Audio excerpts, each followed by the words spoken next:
bonsoir, nous sommes le jeudi 8 septembre. Merci de nous retrouver pour cette nouvelle édition du 7-8, le journal. On commence tout de suite avec votre sommaire. Nouvelle résidence étudiante dans la commune de La Verrière. Elle a ouvert à la fin de l'été et peut accueillir plus de 180 personnes. Nous l'avons visitée. Une nouvelle église devrait voir le jour à Voisins-le-Bretonneux. Attendue depuis 10 ans, elle devrait sortir de terre en 2019. Les précisions à suivre.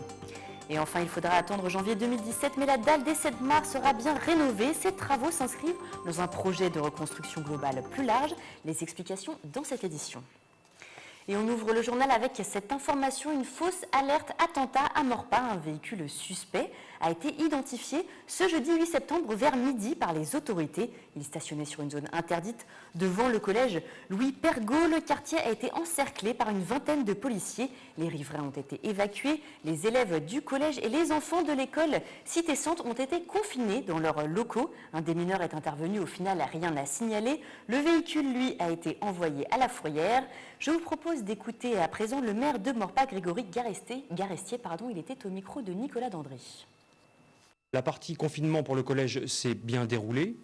La partie confinement pour l'école Cité Centre s'est également bien déroulée. Il y a un courrier à ma signature qui, là, va être distribué à tous les parents d'élèves de l'école Cité Centre, l'école maternelle, et également un autre courrier à la signature de la principale du collège Pergaud et de la mienne pour rassurer les parents d'élèves sur ce qui s'est passé. Mais aussi, c'est une épreuve qui a choqué beaucoup d'enfants. Et donc, il va y avoir également une cellule psychologique qui va être mise en place pour justement être auprès des enfants. Et à présent, un mot sur la mobilisation contre la réforme des collèges. Dans l'Académie de Versailles, c'est 4,8% des enseignants qui étaient en grève aujourd'hui. Un taux très en deçà de la mobilisation des mois derniers. Les enseignants répondaient à l'appel une semaine après la rentrée de l'intersyndicale du second degré. Alors, selon les chiffres communiqués par le ministère de l'Éducation nationale, 4,6% des enseignants des collèges publics et 1,1% des enseignants des lycées étaient grévistes aujourd'hui. Alors l'intersyndicale constituée du SNES FSU, qui est le premier syndicat du secondaire du SNEP FSU, FO, CGT Sud et Syndep, a appelé à manifester à Paris au départ de la place de la Sorbonne. Delphine Romani, secrétaire SNES FSU des Yvelines, y était. Je vous propose de l'écouter, nous l'avons joint par téléphone. C'est une mobilisation, c'est sûr, on ne va pas se cacher, qui n'est pas énorme. C'est une mobilisation de rentrée, donc les collègues sont aussi dans leur rentrée, leur emploi du temps, la mise en place de leur vie personnelle. Donc c'est compliqué pour se mobiliser. Moi, ce que je peux vous dire, c'est que sur l'Académie de Versailles, c'est le point de départ de la mobilisation de rentrée. Donc nous, on va mener des actions tout au long du mois de septembre, des assemblées générales avec les collègues, des réunions à destination des parents d'élèves, un stage qui sera à destination des enseignants, qui sera de la formation syndicale sur la réforme du collège. Donc voilà, tout ça, bien sûr, parce que nous, notre mot d'ordre aujourd'hui, c'était l'abrogation de la réforme du collège. Tout autre sujet à présent, Saint-Quentin en Yvelines peut désormais accueillir plus d'étudiants. Des nouveaux logements qui leur sont destinés sont sortis de terre. C'était cet été à La Verrière. La résidence vient d'ouvrir ses portes juste à côté de la gare. 179 chambres ont déjà trouvé preneur. Les précisions avec Nicolas Kirillovitz. De 300 à 450 € pour une taille moyenne de 19 mètres carrés, un prix et une taille attractifs. Voilà l'offre de la nouvelle résidence étudiante située à La Verrière, à une centaine de mètres de la gare SNCF. Ouverte depuis la fin août, les 179 studios sont déjà tous occupés. Au début, ça a commencé très bien parce qu'on a eu beaucoup de demandes. On est déjà complet. Et la demande, ça se fait par Internet. Donc, on a une grande liste d'attente. Et je pense par rapport au prix, c'est un avantage parce que vous avez de 300 € à 450. Elsa, 17 ans, originaire de Normandie, s'est installée il y a quelques jours dans sa chambre. Vivre en résidence, c'est également pour elle l'occasion de rencontrer d'autres étudiants et d'éviter le blues de la rentrée. C'est pas mal parce que le loyer n'est pas très cher et tout est compris, à part l'électricité. Donc, il y a même Internet, donc c'est assez pratique pour faire des recherches, des trucs comme ça. Et puis, plus c'est bien parce que je suis pas toute seule, parce que là, je me retrouve un peu isolée. Donc, comme ça, je peux rencontrer des gens de ma résidence. Il n'y a que des étudiants, donc c'est sympa. 2 salles communes, une laverie, un parking, un garage à vélo. La nouvelle résidence étudiante de La Verrière dispose de nombreux services. Plus aucun logement n'est disponible pour cette année scolaire. Et on continue avec des travaux, mais cette fois-ci du côté d'Elancourt. Elles sont considérées comme dangereuses. Les dalles des 7 mars seront bientôt supprimées. À Elancourt, un chantier de rénovation devait débuter en juin. Il a finalement été reporté à janvier 2017. Un projet qui répond aux nombreuses demandes des habitants et à la création d'une école de musique dans ce quartier. Les précisions avec Camille Lambert. Dangereuses, usées, les dalles des 7 mars ne seront bientôt plus qu'un souvenir à Elancourt. Avec la création d'une école de musique à la place de l'ancien centre Cuménique, la mairie et Saint-Quentin en Yvelines ont souhaité rajeunir le centre-ville. Les commerçants se plaignaient effectivement de problèmes d'éclairage, se plaignaient aussi de l'état de la dalle qui faisait qu'il y avait un certain nombre de personnes qui avaient été accidentées en tombant. Nous avions nous-mêmes un certain nombre de courriers que nous avions reçus en ce sens. Pour nous, il y avait une volonté de leur donner la possibilité de redynamiser l'aspect économique de cette dalle. Début du chantier, janvier 2017, les pavés seront remplacés par un enrobé de bitume rouge décoré par des notes de musique.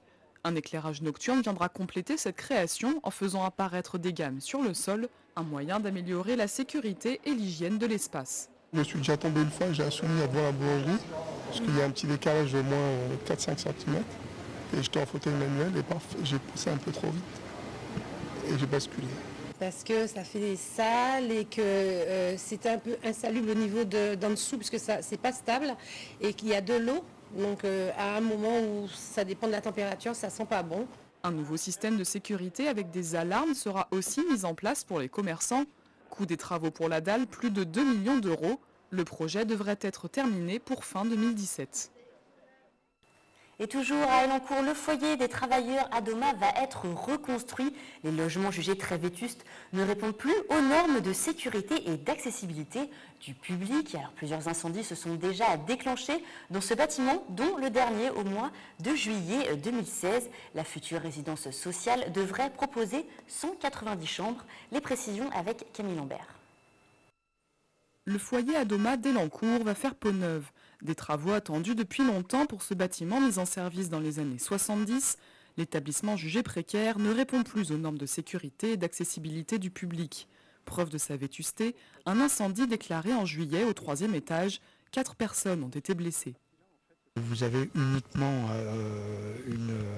de quoi dormir, les douches communes, les WC à l'étage commun. La même chose pour faire sa cuisine. À partir du moment où vous avez des bâtiments qui sont vétustes, les conditions de vie sont incorrectes, le comportement devient incorrect aussi. Le bâtiment actuel sera démoli pour laisser place à une résidence sociale. 190 logements sont prévus au sein de ce nouvel équipement au lieu de 280 aujourd'hui. Une construction à taille humaine avec des studios de 16 mètres carrés minimum, tout équipés. Là, vous aurez vraiment des petits T1 avec tout le confort nécessaire, aussi bien au niveau sanitaire, toilette que kitchenette. Ce qui donnera des conditions de vie totalement différentes, un mode de fonctionnement totalement différent et qui sera plus en adéquation avec ce qu'on est droit d'attendre quand on est logé quelque part. Financé par Adoma avec l'aide de l'État, le chantier devrait débuter en janvier 2017. Le nouveau bâtiment sera construit sur la zone verte actuelle pour loger les habitants avant de détruire l'ancien. Le déménagement des résidents est prévu pour 2018. Et religion à présent, c'est la dernière ligne droite pour le temple des Mormons du Chesnay débuté en 2013. Les travaux touchent à leur fin. Le temple pourra accueillir jusqu'à 100 adeptes. L'église mormone, l'église de Jésus-Christ des saints des derniers jours, est une religion chrétienne qui est née aux États-Unis en 1830. L'inauguration est attendue pour le premier semestre de l'année 2017. Écoutez le porte-parole de l'église mormone au micro de Camille Lambert. On peut penser qu'il va y avoir des personnalités. On invite d'abord tout le monde, toutes les personnalités françaises à venir à ces portes ouvertes, politiques, mais pas simplement politiques, dans tous les domaines de la société. Les fidèles sont très impatients d'avoir ce nouveau temple, puisque ce temple va leur éviter de faire des milliers de kilomètres. Les Parisiens vont soit à Londres, soit à Francfort, soit à Berne en Suisse, donc ils font 1200 km aller-retour. Donc ils sont impatients de pouvoir ne plus les faire. Et religion toujours, les fidèles attendent sa construction depuis plus de 10 ans. La nouvelle église de Voisins-le-Bretonneux devrait sortir de terre pour Noël 2019. Ce nouveau lieu de culte de 2000 m² pourra accueillir jusqu'à 800 fidèles. Actuellement, la capacité des établissements de Voisins et de Montigny-le-Bretonneux n'excède pas les 200 places. Les détails de ce projet avec Camille Lambert. Le Seigneur soit avec vous. Chaque dimanche, les 1300 paroissiens de Voisins-le-Bretonneux sont un peu à l'étroit pour assister aux messes. Lancée par le diocèse de Versailles, la construction d'une nouvelle église dans la ville devrait débuter prochainement. Elle deviendra la plus grande église de l'agglomération de Saint-Quentin en Yvelines. On a la chance d'avoir une communauté paroissiale très dynamique, mais aujourd'hui on est éclaté sur 3 lieux et tous les moments forts de l'année, comme Pâques, comme Noël, comme les premières communions, les confirmations, c'est des moments qu'on doit vivre séparés. En fait, il manque une église qui soit moderne, à la taille et à l'image de la ville nouvelle. Attendu depuis 10 ans, le projet devrait sortir de terre dans la future zone d'aménagement concerté de la Remise. L'église Saint-Joseph le Bienveillant pourra accueillir jusqu'à 800 paroissiens. L'architecture a été confiée à un cabinet de Rome, le Centro Aletti. C'est un cabinet qui rassemble toutes sortes de corps de métier, des architectes bien sûr, mais aussi des sculpteurs, des peintres, des mosaïstes, pour porter de manière intégrale les projets d'art sacré. C'est un cabinet qui a fait des mosaïques par exemple à Lourdes ou ailleurs, et c'est la première fois que la France fait appel à lui pour construire une église. Donc c'est un projet assez innovant. Coût des opérations, 7 millions d'euros, entièrement financés par le diocèse de Versailles. Plusieurs réunions publiques devraient être organisées durant l'automne pour présenter les premières esquisses du bâtiment. Si tout avance comme prévu, les fidèles pourront fêter Noël 2019 dans leur nouvelle église. Et pour finir ce journal, un mot de sport. Le golf national de Saint-Quentin en Yvelines va accueillir à partir de ce jeudi 8 septembre la première édition du Paris Legend Championship. Plus de 52 champions et anciens vainqueurs de tournois majeurs seront présents pour ce rendez-vous. Le public pourra voir le fantasque américain John Daly qui sera de la partie. Il affrontera l'Espagnol Joan Quiros et l'Anglais David Russell. L'organisateur Alexis Sikorski nous présente cette compétition déjà légendaire selon lui. C'est une première édition pour la France. Il s'agit du Tour européen senior, c'est-à-dire les joueurs qui ont plus de 50 ans, les légendes qui ont donné 30 ans de leur vie à notre sport, les gens avec lesquels on a grandi, qu'on a vu sur le parcours depuis des années. C'est une compétition officielle, 52 joueurs pendant 3 jours, vendredi, samedi, dimanche. Alexis Sikorski au micro de Mickaël Elmidoro. C'est la fin de cette émission. Je vous remercie de nous avoir suivis. Je vous retrouve lundi pour une nouvelle édition du JT. Je vous souhaite donc une très bonne soirée et un excellent week-end.